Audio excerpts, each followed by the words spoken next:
We understand the impact music can bring to religious services, and when we think of the music of the church, the organ is the instrument that fills the minds and hearts of many. Storyteller Aaron Valley profiled one organ player who says he's been playing the instrument since he was a young teenager. That's right, and this man really has had the musical journey of a lifetime. His music has brought him all over the world and carried him through trying times. Here's an inside look into the life of Allen Webner.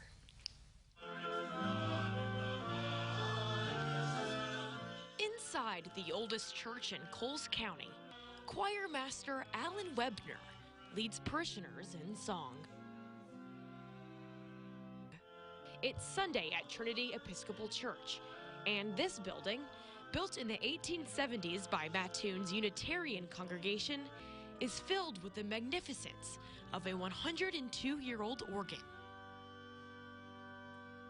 This is the king of instruments, and I just love the power behind it, the majesty it brings to God, and it's just a wonderful instrument. Music has always been a large part of Allen's life. He's played the organ since he was 13 and sang in choirs as a young adult. It's just been a really wonderful road. A road that began with a jolt. When Allen was a young teenager, he visited Europe with an all-American youth band and chorus. I auditioned as a baritone, and my voice was changing, and by the time I got to England, they deemed it as a tenor, so I had to relearn my parts in 3 days. And for Allen, his new role as a tenor came with a solo spot in the choir.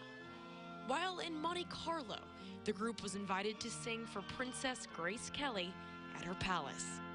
And upon hearing Allen, she asked him and a soprano to come to the nursery and sing for the children. Well, I didn't realize how monumental it was at the time, being 15, but I realize now that it was pretty monumental. After studying music education and sacred music at McMurray University, Allen played organ for various churches across the country.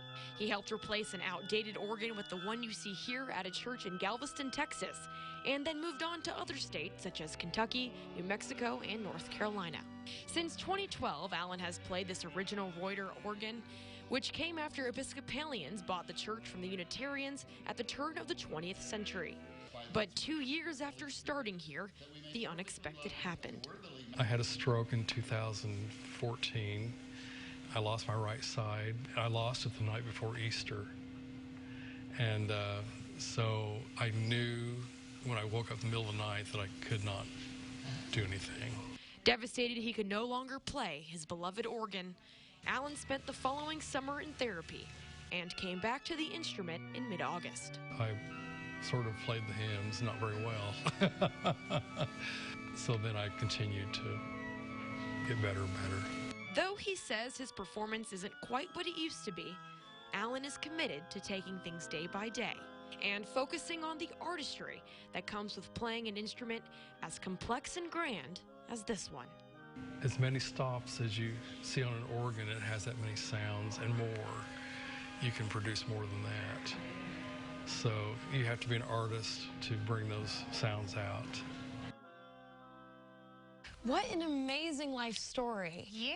It's taking him across seas and just always been there through his life through those trying times. Really, really neat. And Is there a tornado involved? Yeah, there is a tornado story. So that organ that's 100-something years old now that he plays, the first one actually got blown away in a tornado in Trenton, Illinois, back where the production was for the organs at the time. Oh, my goodness. So it's just super interesting, all this history in the oldest church in Coles County. Really, really neat stuff. That is cool. Well, and we appreciate you sharing his story. Thank you.